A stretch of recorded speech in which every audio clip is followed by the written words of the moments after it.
નિર્ણય GPS tracker સાથે paper વાહનોમાં પરીક્ષા કેન્દ્ર પર પહોંચાડવામાં આવશે અને પરીક્ષા દરમિયાન કંટ્રોલ રૂમથી મોનિટરિંગ કરવામાં આવશે.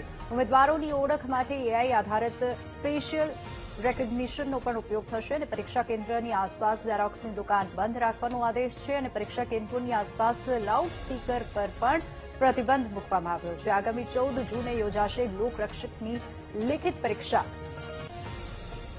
વધુ વિગતો સાથે સંવાદદાતા મેહુલ આપણી સાથે ફોન લાઈન પર જોડાઈ ગયા છે. જી મેહુલ, 14 જૂને આ પરીક્ષા યોજાવાની છે, તેને લઈને કેટલાક પ્રતિબંધો જે છે તે લાદવામાં આવ્યા છે. શું વધુ અપડેટ મેહુલ? બિલકુલ વિધિ, વાત કરવામાં આવે તો લોકરક્ષકની ભરતી જે યોજાઈ રહી છે તેની અંદર જે પ્રેક્ટિકલ પરીક્ષા જે છે પૂર્ણ થઈ છે અને હવે લેખિત પરીક્ષા થવાની છે. આ લેખિત પરીક્ષા માટેની તૈયારીઓ પૂર્ણ કરી દેવામાં આવી છે. 14 જૂનના રોજ આ લેખિત પરીક્ષા યોજાશે. 7 જિલ્લાઓની અંદર 879 શાળા અને કોલેજોની અંદર આ પરીક્ષા યોજાશે.